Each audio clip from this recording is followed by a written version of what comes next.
আলহামদুলিল্লাহ, সমস্ত প্রশংসা আল্লাহ তাআলার জন্য, যে আল্লাহ সুবহানাহু ওয়া তাআলা আমাদেরকে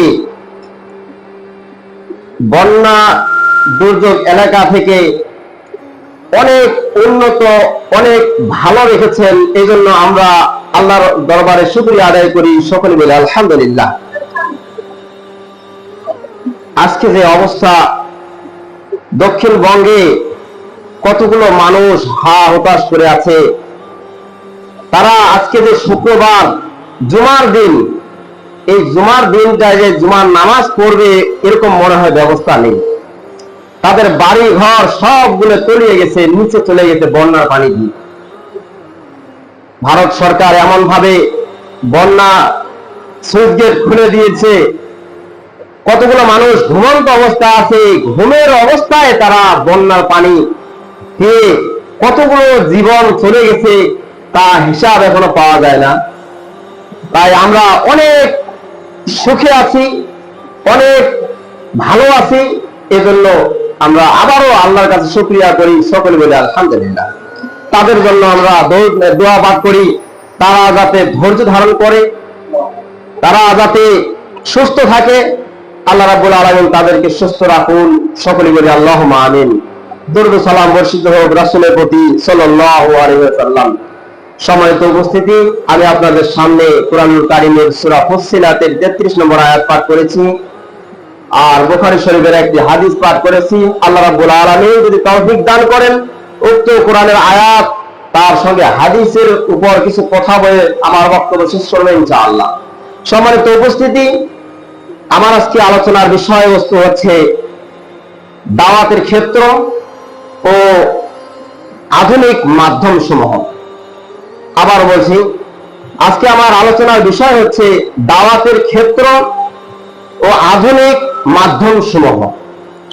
সম্মানিত উপস্থিতি, আমরা দাওয়াত কথাটা ভুলে গেছি। আমরা সাধারণত দাওয়াত শুধু এটাই বুঝি যে খাওয়া দাওয়া, নিমন্ত্রণ, আমন্ত্রণ, কেউ খাওয়া দাওয়ার আয়োজন করলো, এটাই বুঝি দাওয়াত। দাওয়াত শুধু সেটা নয়। ইসলামিক দাওয়াত হচ্ছে খাওয়া দাওয়া না। দাওয়াত চার ধরনের, প্রাথমিক পর্যায়ে দাওয়াত চার ধরনের। এক নম্বর হচ্ছে আত্ম উন্নয়নমূলক দাওয়াত। যে দাওয়াতটা হচ্ছে নিজেকে পরিবর্তন হতে হবে, নিজেকে পরিষ্কার পরিচ্ছন্ন হতে হবে, নিজেকে ইবাদত বন্দেগীতে লিপ্ত থাকতে হবে।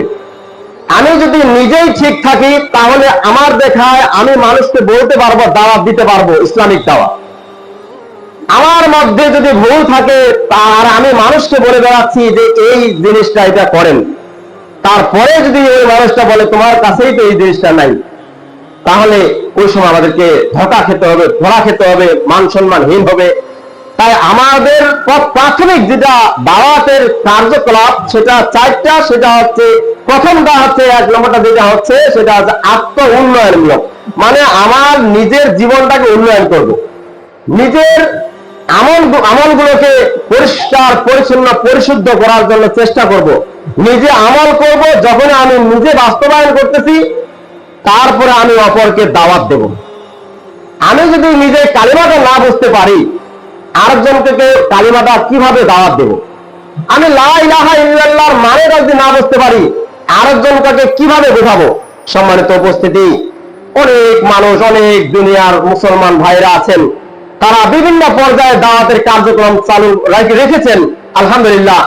কিন্তু তার মধ্যে যেগুলো করতেছেন সেগুলো আল্লাহ রাসূলের চাইতে একটু বেশি বেশি করার চেষ্টা করতেছেন।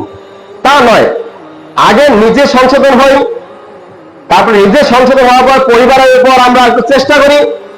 পরিবার যখন হয়ে যাবে তখন গোত্রের দিক দিয়ে চলে যাই, অঞ্চলের দিকে চলে যাই। অঞ্চল যখন হয়ে যাবে তখন আমরা রাষ্ট্রের দিকে চলে যাই। এইভাবে পর্যায়ক্রমে দাওয়াতের বিধিবিধান চালু রাখতে হবে। সম্মানিত উপস্থিতি, তাহলে এই প্রাথমিক পর্যায়ে যে দাওয়াত গুলো, তার ভিতরে এক নম্বর হচ্ছে আত্ম উন্নয়নমূলক দাওয়াত। সেটা আমাদেরকে আত্মবিশ্বাসের সাথে দাওয়াতটা গ্রহণ করতে হবে আল্লাহ রাসূল সাল্লাল্লাহু আলাইহি ওয়াসাল্লাম কি মেসেজ দিয়েছেন সেগুলো আমাদেরকে গ্রহণ করতে হবে। আল্লাহ রাব্বুল আলামিন কি কোরআন শরীফে বলেছেন, কোরআন কারীমে বলেছেন, সেটা আমাদেরকে ফলো করতে হবে। ওইটার উপর নির্ভর করে আমাদেরকে নিজের জীবনটাকে পরিচালনা করতে হবে। যদি আমরা কোরআন ও হাদিস অনুযায়ী নিজের জীবনটাকে পরিচালনা করতে পারি, তাহলে আমরা সফলকামী হতে পারবো, নচেত আমরা সফলকামী হতে পারবো না। সম্মানিত উপস্থিতি, তারপর 2 নম্বর যে দাওয়াতটা হচ্ছে, সেটা উন্নয়নমূলক, আমাদের আত্মবিশ্বাসের পরবর্তীতে যেটা, সেটা হচ্ছে যে আঞ্চলিক পর্যায়ে। 2 নম্বরটা আছে পরিবার পর্যায়ে, পরিবারকে দাওয়াত দিতে হবে। আমি নিজে দাওয়াত গ্রহণ করব, আমার পরিবার পরিজনকে দাওয়াত দেব। 2 নম্বরটা। 3 নম্বরটা হচ্ছে অঞ্চল, এলাকা। আমার এলাকার মানুষ নামাজ পড়ে কিনা, সিয়াম পালন করে কিনা, তারা ইসলামী মোতাবেক আছে কিনা, তারা কোনো ইসলামের বিরুদ্ধে কাজ করছে কিনা।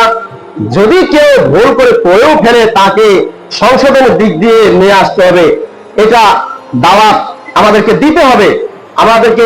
আমাদের প্রত্যেকের দায়িত্ব যে দাওয়াতটা গ্রহণ করা, এমনকি দাওয়াতকে মানুষকে প্রচার করে দেওয়া।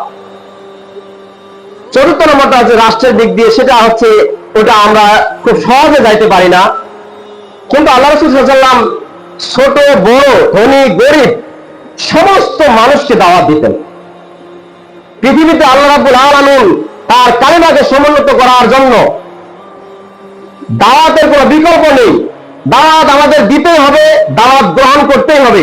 নবী রাসূলগণ বিভিন্ন ধরনের বাধা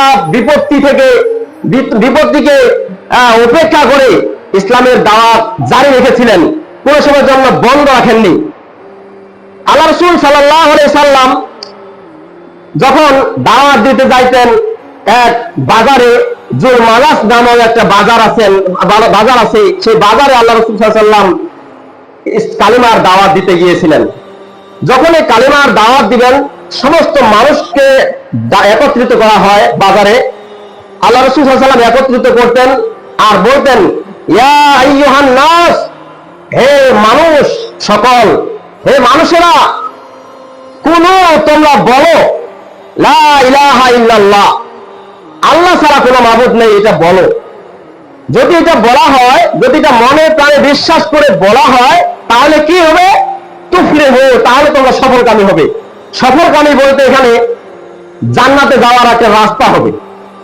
আল্লাহ রাসূল সাল্লাল্লাহু আলাইহি ওয়াসাল্লাম এই দাওয়াতটুকু মানুষকে দিতেন, কিন্তু আল্লাহ রাসূল সাল্লাল্লাহু আলাইহি ওয়াসাল্লাম সামনে দিয়ে দাওয়াত দিতেন, আবার পিছনে পিছনে তার আপন চাচা আবু লাহাব তিনি পিছনে পিছনে যাইতেন। যাওয়ার পরে সমস্ত মানুষদেরকে আবার ওই আল্লাহ রাসূল সাল্লাল্লাহু আলাইহি ওয়াসাল্লাম যেভাবে ডেকেছিলেন, মানুষকে যেভাবে কালিমার দাওয়াত দিয়েছিলেন, তেমনি ভাবে আবু লাহাব পিছনে পিছনে মানুষকে ডাকতো, ইয়া আইয়ুহান নাস, হে মানুষেরা, হে মানুষ সকল, হে লোকজনেরা, লা তাকুলু, তোমরা বলো না লা ইলাহা ইল্লাল্লাহ, তোমরা বলো না, ওয়ালা তুতিউহু, তোমরা তাকে অনুসরণ করো না, ওই মুহাম্মদকে অনুসরণ করো না। কেননা ফাইন্নাহু কাযাবুন, সুতরাং সে একজন মিথ্যাবাদী। হযরত মুহাম্মদ সাল্লাল্লাহু আলাইহি সাল্লামের নিজের চাচা যদি এই কাজটা করতে পারে, তাহলে আমি আপনি ইসলামের পথে দাওয়াত দেব, এটা প্রতিবন্ধকতা আসতে পারে। এটাই নিশ্চিত, এটা স্বাভাবিক। কারণ আল্লাহ রাসূলের নিজের চাচা যদি এই কাজটা করতে পারে, বাধা দিতে পারে, ইসলামের কাজটা জারি রাখবে, এই কাজটা যদি বাধা দিতে পারে, তাহলে আমি আপনি যদি একটা কালিমার দাওয়াত দিই, মানুষকে বোঝাই, মানুষকে একটা ইবাদতের দিকে ধাবিত করাই, যে ভাই আপনি নামাজ পড়েন না, আসেন নামাজ পড়ি, আসেন আপনি জামাত ধরতে পারেন না, আপনি জামাতে ধরার চেষ্টা করেন, আসেন আমার সঙ্গে আসেন, তখন পিছনের লোক লাগবেই, জামাত করে, ও নামাজ করে, ওর বাড়িতে পর্দা পশিতে নাই, ওর কিছু নাই, ওর সমস্যা এটা ওটা, ও এটা কাজ করে বেড়াচ্ছে, অনেক ধরনের বাধা এসে যায়। যখন যেই লোকটাকে আপনি দাওয়াত দিয়ে আনতে চেষ্টা করতেছেন, সেই লোকটা আসতেছে, আসার পূর্ব মুহূর্তে যদি ওই পূর্ব মুহূর্তে একজন মানুষ যদি আসে বলে, তো ও কি নিয়ে দাওয়াত, আসো তো ওইদিকে চলে যাই, চলে ওই কাজটা করি, তো তখন মানুষটা অন্য দিকে চলে যায়, কারণ শয়তানে তাকে ভর করে ফেলে, আসর করে ফেলে। সম্মানিত উপস্থিতি, শুধু সেটা নয়, আবু লাহাবই শুধু বাধা দেননি। আল্লাহ রাসূল সাল্লাল্লাহু আলাইহি সাল্লাম যখন কাবা ঘরে ইবাদত করার জন্য, সালাত আদায় করার জন্য যেতেন, তার আপন চাচা আবু জেহেল, ওর নাম কিন্তু আবুল হাকাম ছিল, ও কিন্তু জ্ঞানী মানুষ ছিল, ভালো মানুষ ছিল। সেই মানুষটা তখন যখন আল্লাহ রাসূল সাল্লাল্লাহু আলাইহি সাল্লাম সালাতে যাইতেন, কাবা ঘরে যাইতেন, যার পথে আবু জেহেল দেখে থাকতো যে মুহাম্মদ কোথায় ইবাদত করে, এর সাথে তো কথাবার্তায় পাওয়া যায় না, এর সাথে তো কথাবার্তা পারা যায় না। তো ও যখন ইবাদত করবে তখন এমন ভাবে ওকে ইবাদত করে যে ও তো দুনিয়া সব ভুলে যায়। ও এমন ভাবে ইবাদত করে, আল্লাহ রাসূল সাল্লাল্লাহু আলাইহি সাল্লাম আমাদের এমন ভাবে ইবাদত করতেন যে ও দুনিয়া ভুলে যায়, দুনিয়াতে কে আছে না আছে, কি আছে, ধন সম্পদ সবগুলো ভুলে যায়। তো এই একটা সুযোগ, আবু জেহেল মনে মনে ভাবতেছে যে এই সময় একটা সুযোগ ধরার দরকার। তো আবু জেহেল দেখতেছেন যে আল্লাহ রাসূল সাল্লাল্লাহু আলাইহি সাল্লাম যখনই রুকু করতেন, সেজদায় যেতেন, এই সেজদা যাওয়ার সময় আবু জেহেল কাবা ঘরের পাশে উটের নাড়ি ভুঁড়িগুলো জমা করে রাখতেন, যে আল্লাহ রাসূল এই যে মুহাম্মদ সাল্লাল্লাহু আলাইহি ওয়াসাল্লাম যখনই সেজদা যাবে আর সেজদার পূর্ব মুহূর্তে, মানে সেজদা যখন যাবে পূর্ব মুহূর্তে সে ওই উটের নাড়ি ভুঁড়িগুলো রাসূলের মাথার উপর চাপে দিয়ে তাকে চিপে ধরে গলা শ্বাস বন্ধ করে এনে তাকে মৃত্যুর জন্য, মানে মৃত্যুর দিকে ধাবিত করাবে। তো আবু জেহেলের এই পরিকল্পনা ছিল। আল্লাহ রাসূল সাল্লাল্লাহু আলাইহি সাল্লাম সেজদায় যেতেন, সেজদায় যাওয়ার পরে আবু জেহেল তার মাথার উপর এমন ভাবে মানে নাড়ি ভুঁড়িগুলো চাপ দিয়ে ধরে রাখতেন, কখনো মৃত্যুর সম্মুখীন হয়ে গেছেন প্রায়, কিন্তু আল্লাহ তাআলা বাঁচাইতেও পারেন, আল্লাহ তাআলা মারতেও পারেন। এটা আল্লাহ রাসূলের বিশ্বাস ছিল যে যদি আল্লাহ তাআলা আমাকে মারেন, কেউ আমাকে জীবিত রাখতে পারবে না, আর আল্লাহ তাআলা যদি আমাকে জীবিত রাখেন, কেউ আমাকে মৃত্যু দান করতে পারবে না। সম্মানিত উপস্থিতি, তো আল্লাহ রাসূলের নিজের চাচা আবু জেহেল কত চেষ্টা করেছিল মুহাম্মদ সাল্লাল্লাহু আলাইহি ওয়াসাল্লামকে মৃত্যু দেওয়ার জন্য, কিন্তু মুহাম্মদ সাল্লাল্লাহু আলাইহি ওয়াসাল্লামকে মৃত্যু দিতে পারেননি। সম্মানিত উপস্থিতি, তেমনি ভাবে আল্লাহ রাসূল শুধু ওই একটা না, একবার মৃত্যুর দিকে ঘুরে পড়ছিলেন এরকম না, এরকম 15টা আছে, 15টা জায়গায় এইভাবে গলা শ্বাসরুদ্ধ, বিপদে ফেলা, মৃত্যুর সম্মুখীন করা, এইভাবে আল্লাহ রাসূল সাল্লাল্লাহু আলাইহি ওয়াসাল্লাম মানে মৃত্যু থেকে বাঁচে চলে আসছিলেন, আল্লাহ তাআলা তাকে বাঁচিয়ে দিয়েছিলেন। সম্মানিত উপস্থিতি, তো ইসলামের দাওয়াত দিতে দিতে এই ইসলামের এই কালিমাটুকু প্রচার করার জন্য আল্লাহ রাসূল সাল্লাল্লাহু আলাইহি ওয়াসাল্লাম এত শ্রম দিয়েছিলেন, এত কষ্ট করেছিলেন। আর আমি আপনি কি এমন দাওয়াত করি, দাওয়াতি কাজ আমাদের মধ্যে ভুলে গেছি যে আমাদের গ্রামে যারা নামাজ পড়ে না তাদেরকে আমরা নামাজের কথা বলি কিনা, কোনোদিন বলছি এরকম মনে হয় না। কেউ যদি বলছি ও তারপরে পিছনে আমাদের কথা শুনতে হয়েছে যে শুধু নামাজ করে কাজ করবে কখন, অনেক সময় এই কথাটা শুনতে হয়। সম্মানিত উপস্থিতি, আমাদের দাওয়াতি কাজটা প্রথমে চালু করতে হবে। নিজের কাছে আমি আগে চালু করে নিব, নিজে আমল করার চেষ্টা করব, আর যখন আমার মধ্যে বাস্তবায়ন হয়ে যাবে, আমি কাজটা করতেছি, আমার উপর 5 ওয়াক্ত ফরজ সালাত আদায় করতে হবে, আমি এটা আদায় করতে পারতেছি, তখন এই কাজটা আপনি মানুষের কাছে যান, মানুষকে বলেন যে ভাই আসেন, যে আউয়ালু মা ইউহাসাবু বিহিল আবদু ইয়াউমাল কিয়ামাতিস সালাত, যে সর্বপ্রথম কিয়ামতের দিন যে হিসাবটা নেওয়া হবে ভাই, আসেন সেই হিসাবটা হচ্ছে সালাত। আপনি সালাত আদায় করেন, যদি আপনি সালাত আদায় করেন তাহলে কিয়ামতের হিসাবটা আমাদের সহজ হয়ে যাবে। ভাই আসেন নামাজে ধাবিত হই, 5 ওয়াক্ত জামাতের সাথে সালাত আদায় করি। সম্মানিত উপস্থিতি, আল্লাহ রাসূল সাল্লাল্লাহু আলাইহি সাল্লাম এই কথাটাও বলেছেন যে আমি যদি মৃত্যুবরণ করে ফেলি, আমার পরে কি কালিমার দাওয়াতটা দেওয়ার জন্য মানুষ থাকবে না? আল্লাহ রাসূল সাল্লাল্লাহু আলাইহি সাল্লাম কত নিখুঁত ভাবে কাজ করেছেন। তিরমিজি শরীফের একটা হাদিসে এসেছে যে ইন্নাল উলামা ওয়ারাসাতুল আম্বিয়া, যে আমি যদি মৃত্যুবরণ করি, আমি যদি দুনিয়া থেকে চলে যাই, তাহলে তো আমি আর ইসলামের দাওয়াত দিতে পারবো না, তাহলে ইসলামের দাওয়াতটা জারি রাখবে কে? তখন আল্লাহ রাসূল সাল্লাল্লাহু আলাইহি ওয়াসাল্লাম এই কথা পরিষ্কার ভাবে দিয়েছেন যে ইন্নাল উলামা ওয়ারাসাতুল আম্বিয়া, যে নিশ্চয় আলেম সমাজ যারা আছে দুনিয়ার জীবনে, এই আলেম সমাজগুলো হচ্ছে নবীদের ওয়ারিস, নবীদের উত্তরাধিকারী। সম্মানিত উপস্থিতি, এখানে থেকে এই হাদিস থেকে বোঝা যায় যে ওলামাগণ, আলেমগণ এরা হচ্ছে নবীদের ওয়ারিস, এরা ইসলামের দাওয়াত দেবে, ইসলামের দাওয়াত দিয়ে মানুষকে আল্লাহর ইবাদতের দিকে ডাকবে, আহ্বান করবে। এটা হচ্ছে ওলামাদের কাজ। কিন্তু আল্লাহ রাসূল সাল্লাল্লাহু আলাইহি ওয়াসাল্লাম শুধু এটাই বলেন নাই যে ওলামারা এখানে করবে, ওলামাদেরই কাজ শুধু না, ওলামাদের নয়, সাধারণ মানুষের জন্য দাওয়াতি কাজ। সেটা কি? আল্লাহ রাসূল সাল্লাল্লাহু আলাইহি ওয়াসাল্লাম বলেছেন, বাল্লিগু আন্নী ওয়ালাউ আয়া।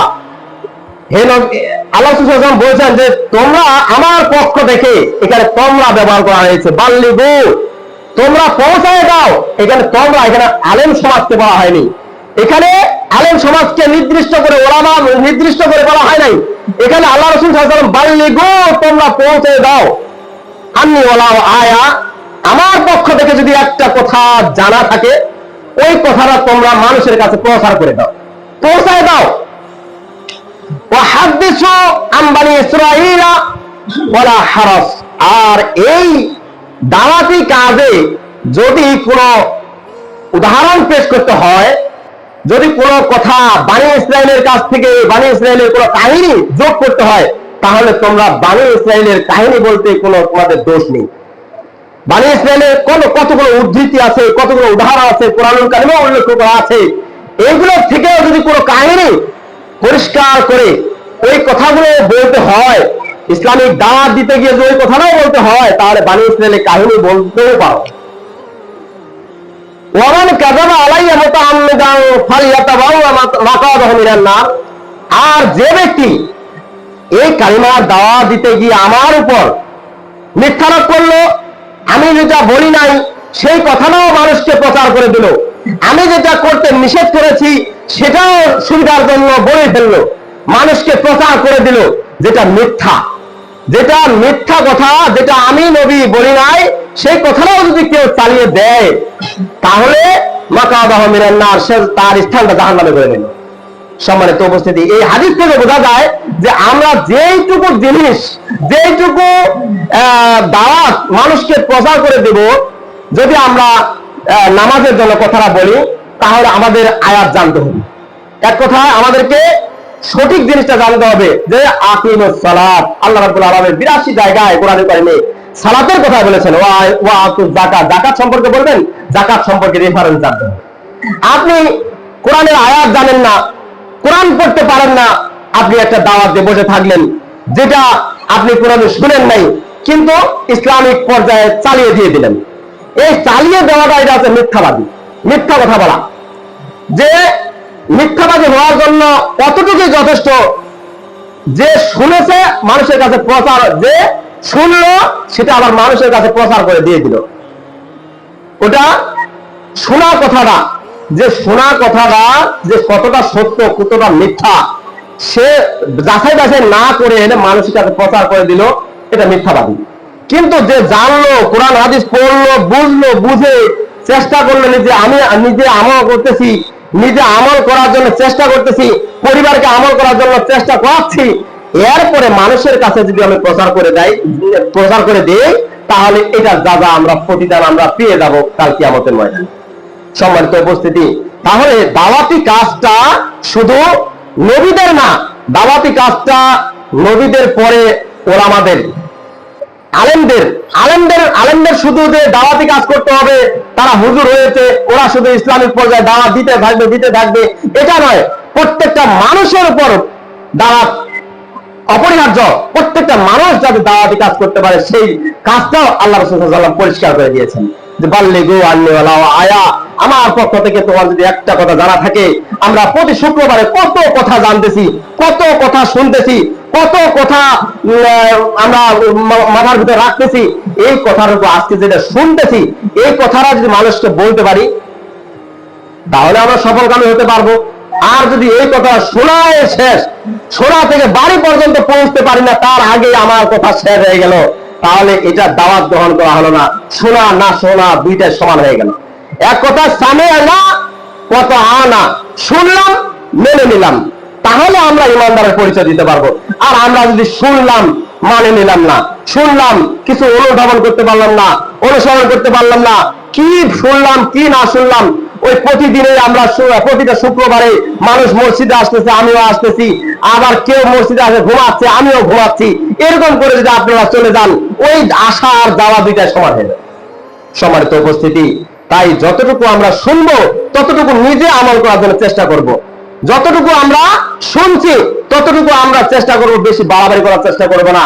যদি নিজস্ব কোনো কথা চালিয়ে দেই তাহলে আমরা মিথ্যায় প্রতিপন্ন হয়ে যাব, আমরা মিথ্যাবাদী বলে মানে মিথ্যাবাদী বলে স্বীকৃতি পেয়ে যাব। আমরা চাই না যে মিথ্যা কথা একটা প্রচার করে দিই। সম্মানিত উপস্থিতি, অনেক ভাই দাওয়াতি কাজ করেন, যে দাওয়াতি কাজ আমার সাথে আসেন, দাওয়াতি কাজ যারা করেন তারা আমার কাছে আসে আমাকে দাওয়াত দেওয়া শুরু করে দেওয়া। আমি সাধারণভাবে থাকি, তো আমার যখন বলে যে ভাই আসেন নামাজে পড়ি বা এটা বুঝি, আপনারা বসেন, ইমান ও আমলের সাথে কথা হবে, এখানে বসেন, তখন বসে দেয়। তো বসে যাওয়ার পরে ওদের কতগুলো মানে কথাবার্তা যেগুলো শুনলে যেটা আল্লাহ ও রাসূলের সাথে মিলে না। যেমন মানে যদি ইয়াগত নামাজ ছাড়ে দেন তাহলে 80 হোক বা জাহান্নামে থাকতে হবে, 80 হোক বা কোন নির্ধারণ করা নাই জাহান্নামে এতদিন খাটতে হবে, জাহান্নামে এতদিন খাটতে হবে, এতদিন এই আমলের কারণে এই কাজের কারণে আপনাকে এতদিন কষ্ট ভোগ করতে হবে।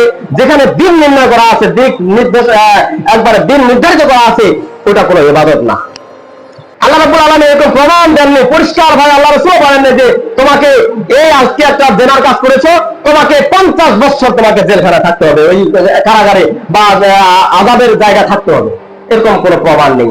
সম্মানিত উপস্থিতি, তাই আমরা যারা শুনবো আমাদেরকে যাচাই করে শুনতে হবে, যারা বলবো তাদেরকে পরিষ্কার রেফারেন্স অনুযায়ী মানুষের কাছে দাওয়াতি কাজটা প্রচার করে দিতে হবে। সম্মানিত উপস্থিতি, এখন আসি যে দাওয়াত এর পদ্ধতিটা কি। দাওয়াত তো আমরা অনেক সময় দিয়ে থাকি, কিন্তু দাওয়াতের পদ্ধতিটা আল্লাহ রাব্বুল আলামিন কোরআনুল কারীমে সূরা নাহলে পরিষ্কার ভাবে বলে দিয়েছেন যে উদউ ইলা সাবিলি রাব্বিকা, যে তোমরা তোমার রবের পক্ষে আহ্বান করতেছো, রবের দিকে ডাকতেছো, ইসলামের দিকে ডাকতেছো। তো কিভাবে ডাকতে হবে? বিল হিকমাতি ওয়াল মাউইজাতিল হাসানা, যে যখন আমরা কোনো মানুষকে ডাকবো ইসলামের পথে হোক বা কোনো সেবামূলক কাজে হোক বা যে কোনো রাসূলের কোনো সুন্নাতের দিকে হোক, যখনই আমরা ডাকবো তখন আমাদেরকে ডাকতে হবে হিকমতের সহিত, জ্ঞান গর্ব রেখে, প্রজ্ঞা যাকে বলা হয়, মানে অনেক জ্ঞানের অধিকারী হতে হবে। আমরা তো মানুষগুলোকে ইবাদতের দিকে ডাকবো বা কোনো কথার দিক দিয়ে ডাকবো, আল্লাহর দিকে ডাকবো, তাহলে আমাদেরকে ওই সম্পর্কে যেই বিষয়ের উপর ডাকবো সেই বিষয়টা আমাদের জানতে হবে, যে এই বিষয়টা কতটা সত্য কতটা মিথ্যা, এটার সম্পর্কে আমাদের পরিষ্কার জ্ঞান রাখতে হবে। তারপরে ওয়াল মাউইজাতিল হাসানা, এবং উত্তম উপদেশের মাধ্যমে ডাকতে হবে। আমরা যখন ডাকবো মানুষদেরকে তখন আমাদের উপদেশ দিতে হবে, সৎ উপদেশ, ভালো উপদেশ। ভালো উপদেশ দিতে দিতে দিতে দিতে এক পর্যায়ে কালিমার কথাও বলতে হবে, ইবাদতের কথা বলতে হবে। একবার ডাইরেক্ট পুরো মানুষকে হিট করতে পারেন না যে আপনি নামাজ পড়েন না, আপনি একবারে কাফের, এই কথাটা যদি বলেন তাহলে ওই যে মানুষটাকে দাওয়াত দিবেন ওই মানুষটা আপনাকে শত্রু ভাববে। সম্মানিত উপস্থিত, আগে তাহলে হিকমত অবলম্বন করতে হবে। আমি আপনি যেখানে দাওয়াত দেই না কেন তখন আমাদের হিকমা অর্থাৎ একবারে জ্ঞান আমাদের থাকতে হবে, যে আমি এই মানুষটার সাথে কথা বলছি ওর অবস্থাটা বুঝতে হবে, যে আমি তাকে সালাতের জন্য বলবো, নামাজের জন্য বলবো, এই নামাজের ওই অবস্থাটা কি। এখন এক লোক খুব কঠিন ভাবে কাজ করতেছেন, ওর শরীরে ঘাম ছড়ে যাচ্ছে, আর মানে ও কথাটা বলার সাহস পায় না যে কার সাথে কি কথা বলবে। এমন সময় আপনি চলে গেছেন ওর ব্যস্ততার মাঝে, যা বলতেছেন আপনি নামাজ পড়েন, আপনি ইবাদত করেন, আপনি এখানে কাজ বাদ দেন, এখানে আসেন, আপনি জুম্মা চলেন, এরকম যদি কথা বলেন ধমকের সহিত, আপনাকে সেই সময় ওই কাজটা মূল্যায়ন করবে না। যখন ওই মানুষটা ওই জায়গা থেকে ফারেক হবে, একটু অবসর পাবে, যখন শান্ত মেজাজ নিয়ে তার মনটা উৎফুল্ল হবে, পরিষ্কার মন, হাসি খুশিতে থাকবে, তখন তাকে একটা দাওয়াত দেন, একটা কথা বলেন যে আল্লাহ ছাড়া কোনো মাবুদ নেই। ভাই, আমি আপনি সৃষ্টি হয়েছি, আল্লাহ তাআলা আমাকে কেন সৃষ্টি করেছেন জানেন? যে আল্লাহ তাআলা সৃষ্টি করেছেন যে যে আল্লাহর ইবাদত করার জন্য। আল্লাহ তাআলা আমাদের সৃষ্টি করেছেন সূরা জারিয়াতে যেমন বলেছেন যে ওমা খালাকতুল জিন্না ওয়াল ইনস ইল্লা লিয়াবুদুন, যে মানুষ এবং জিন জাতিকে সৃষ্টি করা হয়েছে এই জন্য যে যাতে তারা ইবাদত করে, তার মানে আল্লাহর ইবাদত করে। সম্মানিত উপস্থিতি, তো আল্লাহর ইবাদত আমরা সৃষ্টি হয়েছি বাবা মার কাছ থেকে লালন পালন হয়েছি, তো লালন পালন হওয়ার পরে ওই সময় ওই কথাটা বুঝাই দিতে হবে মানুষকে যে ভাই আপনাকে যে আল্লাহ তাআলা সৃষ্টি করেছেন কি কারণে বলেন তো? আপনার কাছে কোনো ধন সম্পদ টাকার পয়সা নেই, আল্লাহ তাআলা কোনোদিন কি কোনো একটা কর ধার্য করছে আপনার উপর? না। তো ভাই আমি আপনি 5টা ওয়াক্ত যদি সালাত আদায় করি আল্লাহকে রাজি খুশি করার জন্য, তাহলে আমরা কি এতটুকু কাজ করতে পারি না? আল্লাহ রাব্বুল আলামিন 24 ঘন্টা সময় দিয়েছেন। 24 ঘন্টা সময়ের মধ্যে এক ওয়াক্ত নামাজ পড়তে কয় মিনিট সময় লাগে? না 10 থেকে 15 মিনিট সময় লাগলো। এই 15 মিনিট সময় নিলে 5 ওয়াক্ত 5 15 75 মিনিট, মানে 1 ঘন্টা 1.5 ঘন্টার মধ্যে আমাদের নামাজটা হয়ে যাবে 5 ওয়াক্ত নামাজে। তো এইটুকু ভাই আমরা 23টা ঘন্টায় আমাদের কাজে ব্যয় করতেছি। আমাদের জীবনটার জন্য, শরীরটার জন্য যত কিছু করতেছি 23টা ঘন্টা, আর 1টা ঘন্টা আল্লাহর পথে ব্যয় করি। 1টা ঘন্টা কিভাবে? যে 1টা ঘন্টা যে একটা জোহরের সালাত যদি আদায় করি তাহলে 15 মিনিট 20 মিনিট সময় লাগবে ভাই, এটা আদায় করি। আসরের সময় 10-15 মিনিট সময় লাগবে ভাই, এটা আদায় করি। আসরের সময় গেল, মাগরিবের সময় আরো 10-15 মিনিট, ইশার সময় 10-15 মিনিট, ফজরের সময় আবার 10-15 মিনিট। এইভাবে সময়টা যদি আমরা 1-1.5 ঘন্টা আল্লাহর পথে ব্যয় করি, আল্লাহ তাআলা রাজি খুশি হয়ে আমাদেরকে এই নামাজের বিনিময়ে আমাদেরকে জান্নাত দিতে পারবেন ভাই, পারেন। তা আল্লাহ তাআলা আমাদেরকে যাহাতক দুনিয়াতে সৃষ্টি করেছেন একটা উদ্দেশ্য, সেটা হচ্ছে ইবাদত বন্দেগী করার জন্য। তো ভাই আমরা ইবাদত বন্দেগী করি। যদি এইভাবে বুঝায় নম্র ভাষায় কথাটা বলা হয়, অন্তপক্ষে মানুষটাকে একবার যদি দাওয়াত দেন, ওইবার যদি গ্রহণ না করে দ্বিতীয়বার দাওয়াত দিবেন, তারপরেও যদি গ্রহণ না করে তৃতীয়বারে তার সে অবশ্যই গ্রহণ করবে। সম্মানিত উপস্থিতি, দাওয়াতের কার্যকলাপ এইভাবে করতে হবে। আর যদি আমি আপনি ধমকের সাথে কথা বলি তা তো হবে না। আল্লাহ রাসূল সাল্লাল্লাহু আলাইহি ওয়াসাল্লামের কি কোনো ধমক ছিল না? গরম ছিল না? তার কি রাগ ছিল না? তারও রাগ ছিল। আল্লাহ রাব্বুল আলামিন বলেন লাস্তা আলাইহিম বিমুসাইতির, যে হে নবী তোমাকে তো আমি দারোগা করে পাঠাইনি যে তুমি মানুষের উপর প্রহার করবে আর ইবাদতের দিকে ধাবিত করবে, এরকম তো তোমাকে পাঠাইনি। তো আল্লাহ রাসূল সাল্লাল্লাহু আলাইহি ওয়াসাল্লাম তারও রাগ ছিল, তারও রাগ থেকে রাগ অনেক পর্যায়ে বেশি ছিল, কিন্তু রাগটাকে দমন করতেন। আর রাগটাকে দমন করতেন এই জন্য যে আল্লাহ রাসূল সাল্লাল্লাহু আলাইহি ওয়াসাল্লাম সবসময় বীরের পরিচয় দিতেন, যে যে ব্যক্তি রাগের সময় রাগটাকে দমন করে সে হচ্ছে প্রকৃত বীর। প্রকৃত বীর হচ্ছে ওই ব্যক্তি যে রাগ উঠেছে মানুষকে মারার জন্য, দাঙ্গার জন্য, মানে ইন্তজার লাঠি সোটা মানুষ সব কিছু হয়েছে, তাকে ইচ্ছা করলে তাকে কতল করতে পারে। এই সময় যদি কেউ রাগটাকে দমন করে তাহলে এই রাগটার বিনিময়ে আল্লাহ তাআলা কাল কিয়ামতের ময়দানে তার যত গুনাহ খাতা আছে সবগুলোই গোপন রাখে দিবেন। বলে সুবহানাল্লাহ। সম্মানিত উপস্থিতি, তাই আল্লাহ রাসূল সাল্লাল্লাহু আলাইহি ওয়াসাল্লাম ওই হাদিসটার উপর, ওই কথার উপর নির্ভর করে তার রাগটাকে দমন করতেন। সম্মানিত উপস্থিতি, কঠোর ভাষায় আপনার আমার এই জিহ্বাটার জন্য জান্নাতে যেতে হবে, এই জিহ্বাটার জন্য মানুষকে জাহান্নামে যেতে হবে। সম্মানিত উপস্থিতি, এই জিহ্বাটা দিয়ে একটা কথা বললেন, আর যাকে কথাটা বললেন এটা যদি কষ্ট পায় মনের ভিতর, এই কষ্টটা আপনাকে জাহান্নামে নিয়ে যাবে। আর এই জিহ্বা দিয়ে আপনি একটা সুন্দর কথা বলেছেন, মানে মাধুর্য কথা বলেছেন, সুন্দরভাবে তাকে বুঝিয়েছেন, এই কথাটার জন্য আপনি বাহবা পাবেন। কথা একটাই, কথা কিন্তু একটাই। একজন বলতেছে যে ভাই আপনি ইবাদত করেন, আপনাকে আল্লাহ তাআলা সৃষ্টি করেছেন, আপনি 5 ওয়াক্ত নামাজ পড়েন, খালি এতটুকু বলবেন, তাহলে আপনাকে কিছু বলবে না। যদি খালি একটু ওই কথাটা বলেন, ভাই আপনি ইবাদত করেন, আপনি আল্লাহর এতগুলো নিয়ামত খাচ্ছেন, আপনার কি স্মরণ নাই এতগুলো আল্লাহ তাআলা নিয়ামত দিয়েছেন, আর আপনি ইবাদত করেন না, আপনি কাফেরে পরিণত হয়েছেন, তখন ওই মানুষটা মনের ভিতরে একটু কষ্ট পাবে। আল্লাহ রাসূল সাল্লাল্লাহু আলাইহি ওয়াসাল্লামের জামানায় একজন সাহাবী এসে বলতেছে, ইয়া রাসূলুল্লাহ, আমার এলাকায় এমন এক মহিলা আছে যে মহিলাটা তার ইবাদত বন্দেগী এমন যে সুন্দর, সে শুধু ওই 5 ওয়াক্ত নামাজ পড়ে না, সে ও যাকাত দেয়, সিয়াম পালন করে, আবার ইসলামিক যত সেবা আছে সবগুলাই করে। ইয়া রাসূলুল্লাহ, তার সমস্ত কাজেই ভালো, কিন্তু একটা খালি ছোট্ট কাজ ওর একটু খারাপ, যে ও কথাটা বললে মানুষ কষ্ট পায়। আল্লাহ রাসূল সাল্লাল্লাহু আলাইহি ওয়াসাল্লামকে এই কথা বলা হচ্ছে। আল্লাহ রাসূল সাল্লাল্লাহু আলাইহি ওয়াসাল্লামকে যখন এই কথা বলা হয়, তখন ওই ব্যক্তিরা বলছে, ইয়া রাসূলুল্লাহ, সে কি জান্নাতে যাবে? ও তো ভালো ভালো কাজ করে, ইবাদত বন্দেগী করে, তাহাজ্জুদ করে, সিয়াম পালন করে, এমনকি মাসের যে 3টা আয়ামের বীজ আছে, রোজা ওটাও পালন করে, সোমবার বৃহস্পতিবার সিয়াম পালন করে, ইয়া রাসূলুল্লাহ ও কি জান্নাতে যাবে? আল্লাহ রাসূল সাল্লাল্লাহু আলাইহি ওয়াসাল্লাম বলেন না, সে জাহান্নামে চলে যাবে। কারণটা কি? কারণ হচ্ছে একটাই, এই জিহ্বাটা দিয়ে সে মানুষকে কষ্ট দেয়। আর ওই মানুষটা যখন কষ্ট দেয়, ওই মানুষটা সবসময় ব্যথা অনুভব করে যে আমাকে এই কথাটা বললো, আমাকে এত বড় একটা কথা বললো, আমি এইটা কথা আমি তার কাছে শুনতে চাইছিলাম। যখন সে ঘুরবে, ওকে লোকটাকে দেখলে ও মনে মনে ভাববে এই লোকটা আমাকে এই কথাটা বলেছিল, এই লোকটা আমাকে এই কথা বলার কারণে আমার মনটা জেলে পড়ে ছারখার হয়ে যাচ্ছে, এই কথাটা কেন বললো? সে সব সময় ওর মনের ভিতর ঘোর পেশ খাচ্ছে। আল্লাহ রাসূল সাল্লাল্লাহু আলাইহি ওয়াসাল্লাম বলেছেন, যে ব্যক্তির মুখ দিয়ে, জিহ্বা দিয়ে কেউ কষ্ট পেল, সে জান্নাতে যেতে পারবে না, লা ইয়াদখুলুল জান্নাতা, সে জান্নাতে প্রবেশ করবে না। আবার ওই ব্যক্তি আবারও বললো, ইয়া রাসূলুল্লাহ আরেকজন মহিলা আছেন, ওই মহিলা ওই ইবাদতও করতে পারে না, ইবাদত খালি ওই যে ফরজ যেগুলো সালাত, যে ফজরের 2 রাকাত ফরজ সালাত ওইটা পড়ে, জোহরের 4 রাকাত ফরজ সালাত ওইটা পড়ে, আসরের 4 রাকাত ওইটা পড়ে, মাগরিবের সময় 3 রাকাত ফরজ ওইটা পড়ে, ইশার সময় 4 রাকাত ফরজ ওইটাই শুধু পড়ে। আর বাকি এই ওসর যাকাত সিয়াম টিয়াম এগুলো বেশি পালন করতে পারে না।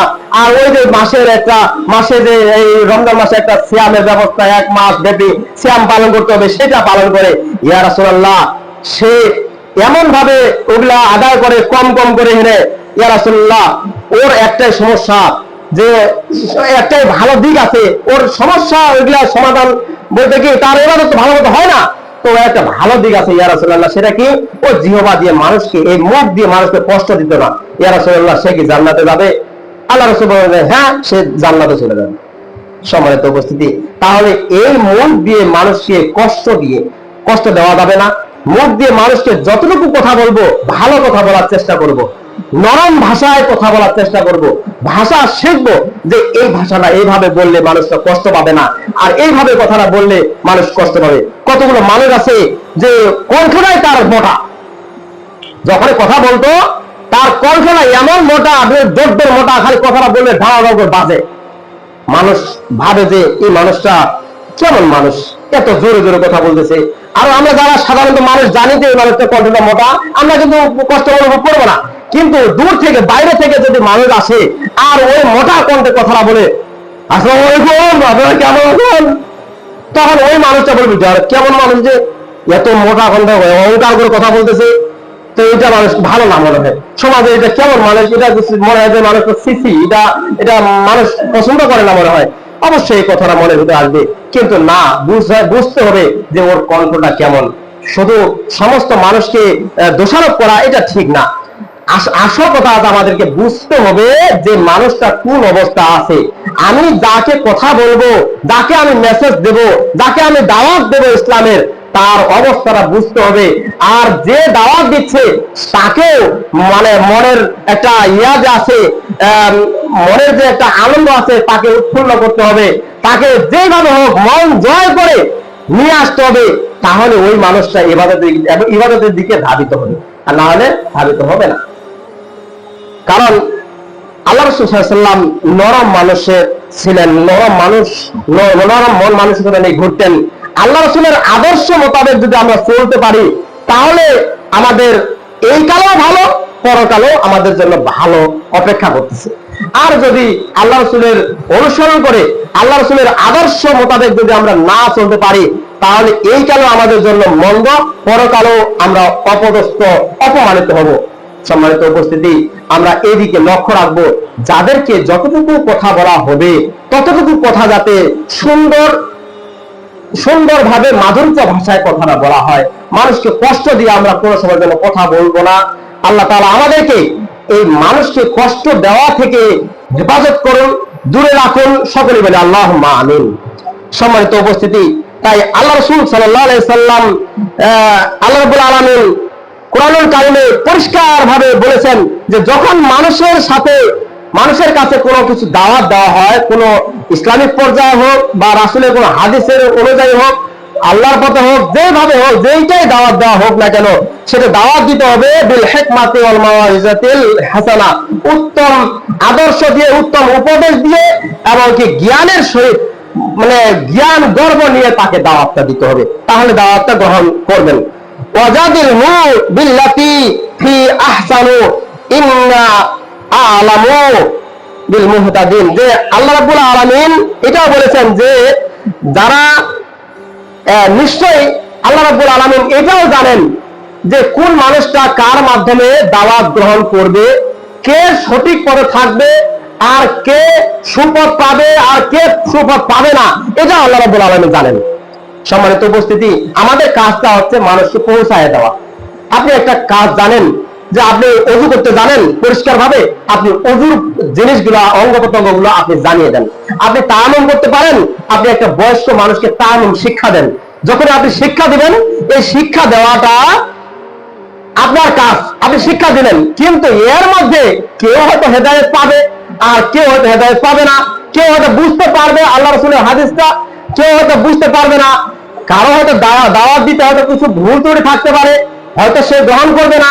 সম্মানিত উপস্থিতি, তো যতটুকু আমরা দাওয়াত দেই নামাজের জন্য, ওযু করার নিয়ম কানুন, তায়াম্মুম করার নিয়ম কানুন, যদি আপনি এটা আপনার এলাকাবাসীকে বা বাড়ির মুরব্বীদেরকে শিখায় দেন, এই শিখায় দেওয়াটা হয়তো সে সঠিক পথ পাবে। আর যদি শিখায় দেওয়ার পরেও সে ওই মানে গোমরাহের পথ, মানে খারাপ রাস্তাটা বাঁচে নেয়, মানুষের কথা আপনি দাওয়াত দিলেন যে তায়াম্মুম করার সময় প্রথমে 2 হাত কবজি পর্যন্ত মাসওয়া করতে হবে মাটি দিয়ে। তো যখন মাসওয়া এটা শিখাই দিলেন, ও করলো কি আপনার কথাটা বাদ দিয়ে সে একেবারে মুখ মাসওয়া করা শুরু করে দিল, যে একটু বাড়াবাড়ি করার চেষ্টা করলো। কারণ আপনি যে দাওয়াতটা দিবেন বা আমি যে দাওয়াতটা দেব, এই দাওয়াতটা সে গ্রহণ করলো না, এটা সে সঠিক পথ পাইল না। আল্লাহ রাব্বুল আলামিন এই কথাটা বলেছেন যে তুমি দাওয়াত দাও, তোমার কাজটা হলো প্রচার করা, তুমি দাওয়াত দাও হিকমতের সাথে, উপদেশের সাথে তুমি দাওয়াত দাও। হয়তো তোমার কাছ থেকে কেউ হেদায়েত পাবে, না হয় হেদায়েত পাবে না, পথভ্রষ্ট হবে। আর যারা হেদায়েত পাবে তাকে আমি জান্নাতে নিয়ে যাব, আর যারা হেদায়েত পাবে না, পথভ্রষ্ট হবে, তাদের জন্য তো জাহান্নাম তৈরি করে রেখেছি। সম্মানিত উপস্থিতি, তাহলে দাওয়াত দেওয়ার ধরনটাও আল্লাহ রাব্বুল আলামিন পরিষ্কার করে কোরআনে উল্লেখ করেছেন। সম্মানিত উপস্থিতি, দাওয়াত দিতে গিয়ে আমরা অনেক সময় জোরপূর্বক কাজ করি। যেমন এভাবে এই যে গত কয়েকদিন আগে যখন আমাদের দেশের সরকার চেয়ার ছাড়ে দৌড় চলে গেল অন্য দেশে, সেই দিনের অবস্থা যে আমাদের এই যে আমনগর এলাকায় কতগুলো মানুষ চাপে পড়ে কালিমা পড়তেছে।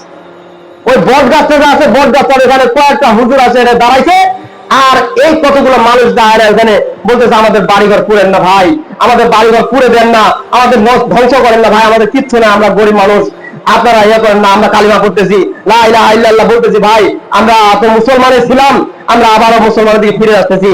তো এইভাবে চাপে ফালায় তাকে টানে নিয়ে আসতেছে ইসলামের দিকে। আল্লাহ রাসূল কি এরকম করছিলেন? আল্লাহ রাসূলের একটা হাদিস আছেন যে আল্লাহ রাসূলের কাছে ওমর ফারুক রাদিয়াল্লাহু আনহু এক ব্যক্তিকে নিয়ে আসলেন, আসার পরে গাছে বাঁধ দিলেন, যে বলতেছে যে ঠিক আছে তুমি এখানে থাকো, আমি রাসূলকে নিয়ে আসি। আল্লাহ রাসূল আসে, দেখলো যে ওমর ফারুক এমন ভাবে গাছটাতে বাঁধে রাখছে লোকটা, যে লোকটা নড়তেও দেয় না, চড়তেও দেয় না। তো ওমর ফারুক যাতে এই কাজটা করছে, আল্লাহ রাসূল সাল্লাল্লাহু আলাইহি ওয়াসাল্লাম তাকে বললেন কানে কানে যে তুমি বলো লা ইলাহা ইল্লাল্লাহ, না তুমি মুসলমান হও। না আমি মুসলমান হব না, যদি আমাকে চাপ দেওয়া হয়, তাহলে আমাকে যদি চাপায় কিছু মুক্তিপণ নেওয়া হয়, আপনারা যদি নেন, তাহলে মুক্তিপণ আমার সমাজের মানুষ তোমাকে দিবে, তবু আমি ইসলাম ধর্ম গ্রহণ করবো না। তাদের বাক্য ছিল যে তুমি কি ইসলাম ধর্ম গ্রহণ করবে? তখন ওই ব্যক্তি গাছে বান্ধা ব্যক্তি বলছে না আমি ইসলাম ধর্ম গ্রহণ করবো না। যদি ইসলাম ধর্ম বাদ দিতে আমাকে যদি কিছু উপঢৌকন দিতে হয়, তাহলে আমার মানুষ আসে আপনাকে উপঢৌকন দেবে, তবুও আমি ইসলাম ধর্ম গ্রহণ করবো না। তাকে বললেন যে ওমর তুমি তাকে ছাড়ে দাও, সে চলে গেল। আবার পরের দিন আবার ওকে টানে নিয়ে আসছে, আবার বাঁধে রাখছে গাছে, তুমি ইসলাম ধর্ম গ্রহণ করো, নাহলে রাসূলকে ডাক দিলাম। আল্লাহ রাসূল আসলো, আবার বলছে হে ওসামা নাম ছিল ওই লোকটা, হে ওসামা তুমি কি ইসলাম ধর্ম গ্রহণ করবে? তখন বলতেছে না আমি ইসলাম ধর্ম গ্রহণ করবো না, যদি আমাকে ইসলাম ধর্ম গ্রহণ করাতে কিছু গ্রহণ না করাতে যদি আমাকে কিছু দিতে হয় আমি দিয়ে দিব। তবু আমি ইসলাম ধর্ম গ্রহণ করবো না। আল্লাহ রাসূল বললেন যাও, তুমি চলে যাও। আবার চলে গেলেন। দ্বিতীয় দিন আবার তারে নিয়ে আসছে ওই ব্যক্তিটাকে, তখন বলতেছে যে ওসামা তুমি কি ইসলাম ধর্ম গ্রহণ করবে? না, আমি ইসলাম ধর্ম গ্রহণ করবো না। ঠিক আছে, যাও, তোমার সাথে আর কোনো কথা নেই, যা তো তোমাকে দাওয়াত দেওয়া হচ্ছে তুমি গ্রহণ করো না, যাও, চলে যাও। সেই ওসামা রাস্তা দিয়ে চলে যাচ্ছেন আর মনের ভিতর ভাব নিচ্ছেন যে কি ব্যাপারতে মানুষ দুনিয়াতে এত ভালো থাকে, আমি এক এক করে 3 দিন আসলাম, আমাকে বাঁধে রাখা হলো, গাছে বাঁধলো, ইচ্ছা করলো তো উমরের যে গরম, উমরের যে রাগ, ওটা ছুরি দিয়ে তো আবার এটা এক কবে আমাকে সব শেষ করে দিতে পারত, কিন্তু উনি এই কাজ না করে আল্লাহ নবী আমাকে 3 দিন ইসলামের দাওয়াত দিচ্ছেন, ওই ইসলামের দাওয়াত দিচ্ছেন খালি, আর কিছু বলেন না, আমাকে ছাড়ে দেওয়া হচ্ছে, কোনো প্রহার করা হয় না, ধাক্কাধাক্কি ঘুষি চালাক খবর কিছুই দেওয়া হচ্ছে না, আমাকে ছাড়ে দেওয়া হচ্ছে, কারণ দেখলো না। এটা আমার মনের ভিতর কেমন যেন খটকা সৃষ্টি হচ্ছে, চাইছে আবার রাস্তা দিয়ে যাচ্ছে, আবার মনের ভিতর এটা খটকা বাজে যাচ্ছে, কারণ দেখি আমাকে এত আদর করতেছে, মানে আমাকে এত ছাড় দিচ্ছে, কারণ দেখি না। আবার ফিরে আসছে, আসে বলতে ইয়া রাসূলুল্লাহ, আমি আপনার মতো এমন মানুষ জীবনে দেখিনি, আপনি এমন মানুষ হবেন যে আমি কল্পনা করতে পারি নাই, যে উমর আমাকে এমন ভাবে বাঁধে রাখছে, আমাকে মনে হয় হত্যা করবে, তো আমি আবার উপরোহণ দিতে চাইলাম, তা আপনি গ্রহণ করলেন না, আমাকে ছাড়ে দিলেন, এটা কারণটা কি ইয়া রাসূলুল্লাহ? যে না, তুমি তো গ্রহণ করবে না, আল্লাহ তোমাকে হেদায়েতের পথ দেখায়নি, তাই তুমি হেদায়েত পাও নাই, আল্লাহ যদি তোমাকে হেদায়েতের পথ দেখাইতো তাহলে তুমি গ্রহণ করতে। তখন বলছে ইয়া রাসূলুল্লাহ, আমি কালিমা পাঠ করলাম লা ইলাহা ইল্লাল্লাহ। বলেন সুবহানাল্লাহ। সম্মানিত উপস্থিতি, দেখেন ওইখানে কি আল্লাহ রাসূল সাল্লাল্লাহু আলাইহি ওয়াসাল্লাম জবরদস্তি করছে? না, কিন্তু আমরা না বুঝে না শুনে কতগুলো অমুসলিম ভাইকে আমরা টানে নিয়ে আসে কালিমা পড়াচ্ছি, কোরআন পড়াচ্ছি, কালিমা পড়াই নিচ্ছি, তাদেরকে মুসলমান করে ছেড়ে দিচ্ছি। এটা তো ইসলাম চায় না। ইসলাম এইভাবে কথা বলেন নাই। ইসলাম নরম ভাষায় কথা বলে মনের ভিতরে আকর্ষণ করে টানে নিয়ে আসতে হবে। অন্য ধর্মের মানুষ এমনিতেই ইসলাম ধর্ম গ্রহণ করবে। ইসলামী আমাদের দায়ী হিসেবে, যেমন দক্ষিণে একজন দায়ী আছেন, সে দায়ীর কাজ করে, মানুষকে দাওয়াত দেয়, যারা অমুসলিম, যারা খ্রিস্টান, যারা হিন্দু, অমুসলিম ওইগুলোর কাছে যায়, তাদেরকে এমন ভালোবাসা দিয়ে বুকে টেনে নিয়ে তাদেরকে ইসলামের দাওয়াত, কালিমার দাওয়াত, শুধু এটুকুই বলে যে ভাই আমি আপনি মানুষ না? যে হ্যাঁ আমি আপনি মানুষ, আমার গায়ে কি মুসলমান লেখা আছে ভাই? দেখেন তো আমার শরীরে লেখা আছে কিনা? যে না। আপনার কাছে হিন্দু লেখা আছে ভাই? যে না, আপনার কাছে তো, আমার কাছে তো হিন্দু লেখা নাই। তো আমি আপনি তো মুসলমান ভাই। ভাই তো আপনি ভাই, আপনার ইলাহ তো একজন, আপনার মাবুদ, আপনার ঈশ্বর একজন না? যে হ্যাঁ আমার তো ঈশ্বর ভাই একজন। তাহলে আমি আপনি পরিবর্তনটা কোথায় রে ভাই? আমি আপনি পরিবর্তনটা কোথায়? যে যদি আপনার ছেলে সন্তান, আপনার 5-6টা ছেলে সন্তান আছে, আপনি যদি বলেন যে আমার 5টা-6টা সন্তান, তো 5টা-6টা সন্তান, এই 5টা-6টা সন্তানের কাছে আপনি বাপ হিসাবে স্বীকৃতি দিচ্ছেন যে আমার 5টা সন্তান আছে। এই 5টা সন্তানের মধ্যে যদি একটা সন্তান বলে যে আমার বাবা ও না ও, আপনার সন্তানগুলো যদি আপনাকে বাবা বলে না ডাকে, আরেকজনকে বাবা বলে ডাকে যে ও আমার বাবা, তাহলে কি আপনি মানে নেবেন? কোনোদিন না। আপনি অবশ্যই বলবেন যে এই ছেলেটা কেমন করতেছে, এই ছেলেটা আমার ছেলে, আমি যাকে জন্ম দিয়েছি সে আমাকে বাবা না বলে, বাবা কথাটা না বলে অন্যজনকে বাবা বলতেছে, আরো যাকে দেখতেছে ভালো বড় মুরব্বী মানুষ তাকে বাবা বলতেছে। তো এটার উদাহরণ হচ্ছে যে আমরা আল্লাহকে বাদ দিয়ে যদি অন্যান্য ঈশ্বরের অনুসরণ করি, অন্যান্য দেবদেবীর পূজা করি, অন্য জায়গায় আল্লাহ খুঁজে বেড়াই, অন্য জায়গায় খোদা খুঁজে বেড়াই, তাহলে আমাদের আল্লাহ তো এক, তিনি তো আরো স্বাধীনে আছেন। তাকে যদি না মানে আমরা দুনিয়াতে খোদা, দুনিয়াতে আল্লাহ, দুনিয়াতে ভগবান খুঁজে বেড়াই, তাহলে আমাদের আল্লাহ কি রাগ করবেন না? অবশ্যই রাগ করবেন। কিন্তু আমি আপনি এটা বুঝি না, এইভাবে ওই মানুষটা ওই দায়ী কাজ যে করতেছে ওইভাবে মানুষকে বুঝাই দিচ্ছেন। তখন বলতেছে কথা তো ঠিকই। যারা অমুসলিম তারা বলতেছে কথা তো ঠিকই, যে আমাদের ইলাহ তো একজন, আল্লাহ তো একজন, তিনি তো আমাদের সৃষ্টিকর্তা, তিনি তো আমাদের রিজিক দাতা, উনি ছাড়া তো আর কেউ আমাদের রিজিক দাতা নেই। তো আমরা যারা দুনিয়াতে ওই বাবার দরবারত যাই, পীরের মাজারত যাই, ওখানে যায় সেজদা করি, ওখানে যায় সেজদা করি, মাটির ঢেউ দেখলে সেজদা করা শুরু করে দেই, যেখানে সেখানে সিঁদুর লাগাই দিয়ে গাছের কাছে যায় না আমরা কিছু চাচ্ছি। তাহলে এই যে আমরা আল্লাহর সঙ্গে যা কিছু চাইবো সবকিছু আল্লাহর কাছে চাইবো, আর আমি আপনি যদি ওই যেখানে সেখানে মাটির ঢেপরা দেখে এনে শুরু করে দিই, ভগবান আল্লাহ, আল্লাহ আমাকে বাঁচাও, আল্লাহ আমার ছেলে সন্তান হয় না, আমাকে ওই ছেলে সন্তান দাও, যদি আমি আপনি ওইভাবে যাই মাটির ঢেপরা যা চাই, তাহলে তার আল্লাহ তো সে দুনিয়াতে বানায় নিচ্ছে, তাহলে ওর আর সে আজিমে আল্লাহ যে আছেন তিনি তাকে কি সম্মান করবেন? তিনি তাকে তো সম্মান করবেন না। সম্মানিত উপস্থিতি, কাল কিয়ামতের ময়দানে সমস্ত বাবাকে ডাকানো হবে, আর বাবাগুলোকে বলা হবে যে তোমরা যে দুনিয়াতে বাবা বলে স্বীকৃতি দিয়েছিলে, তোমার যে মুরিদ গুলো ছিল এইগুলো যে তোমাকে আল্লাহ আমার আসলে তোমাকে বসাইয়া দিছিল, তো তুমি কি এটা বলেছিলে মানুষকে? তখন ওই বাবাও বলবে না না না ইয়া আল্লাহ, আমি কোনোদিন এই কাজ করি নাই, আমি তো মরে গেছিলাম, আমি তো কবরে শহীদ ছিলাম, আমি তো কথা বলতে পারি নাই, হে আল্লাহ আমি কিভাবে মানুষকে বলবো যে আমাকে তোমরা আল্লাহ মানো, আমাকে তোমরা আল্লাহর জায়গায় রাখো? সম্মানিত উপস্থিতি, সেই কাল কিয়ামতের ময়দানে সমস্ত বাবাই, সমস্ত ঈশ্বর, সমস্ত দেব দেবী সবগুলোই ছুটে ছুটে ছুটে পালার চেষ্টা করবে। সেই মুরিদ সেদিন পিছনে ভিতরে দৌড়াবে আর বলবে আমাদেরকে বাঁচান, আমাদেরকে বাঁচান, কোনো কাজ হবে না, এক আল্লাহ নবী ছাড়া কেউ কাউকে সুপারিশ করবে। সম্মানিত উপস্থিতি, তাই আমরা সকলেই চেষ্টা করি ইসলামিক দাওয়াত দেওয়ার জন্য, নিজে দাওয়াত গ্রহণ করব, অপরকে দাওয়াত দেব। দাওয়াত যদি আমরা বহাল না রাখি তাহলে আমাদের এক পর্যায়ে ইসলাম কথাটা মুখে থাকবে কিন্তু অন্তরে কেউ বিশ্বাস করবে না। কালিমা খালি লা ইলাহা ইল্লাল্লাহ বাচ্চা বলে যাওয়ার পরে এই লা ইলাহা ইল্লাল্লাহ শুধু মুখে থাকবে কিন্তু অন্তরে বিশ্বাস আসবে না যে আল্লাহ ছাড়া কোনো মাবুদ নেই, এই কথাটা কেউ বিশ্বাস করবে না। যখন এই বিশ্বাস করবে না তখনই দেখবেন যে ইসলাম একেবারে ওই যে সাপ যেমন গর্ত থেকে এসেছে গোটা দুনিয়া ঘুরে এনে আবার সন্ধ্যার সময় সাপ যেমন গর্তে চলে যায়, তেমনি ভাবে ইসলামটা এরকম মক্কা কাবা ঘর থেকে অল্প অল্প অল্প অল্প করে বিস্তার করেছে গোটা বিশ্বে এখন ইসলাম প্রচার হয়েছে। আবার দেখবেন যে ইসলাম ফিরে চলে যাবে ওই কাবা ঘরে, শুধু ইসলাম কথাটা থাকবে, বাকি গোটা পৃথিবীর মধ্যে ইসলাম থাকবে না। দেখবেন যে ওই সময় আমাদের কিয়ামত শুরু হয়ে যাবে। সম্মানিত উপস্থিতি, আমরা সকলেই ইসলামিক দাওয়াত দেওয়ার জন্য, এমনকি দাওয়াত নেওয়ার জন্য, আমরা যারা নামাজ পড়ি না নামাজের কিছু শিক্ষা নেওয়ার জন্য চেষ্টা করি, আমরা যারা নামাজ পড়ি তাদেরকে আমরা দাওয়াত দেই, নামাজের জন্য যারা নামাজ পড়ে না তাদেরকে আমরা দাওয়াত দেই। আল্লাহ রাব্বুল আলামিন আমাদেরকে সকলকে দাওয়াত দেওয়ার এবং নেওয়ার জন্য তৌফিক দান করুন। সকলেই বলে আল্লাহুম্মা আমিন। এই বলে আমার বক্তব্য শেষ করছি। ওয়া আখির দাওয়ানা আলহামদুলিল্লাহ।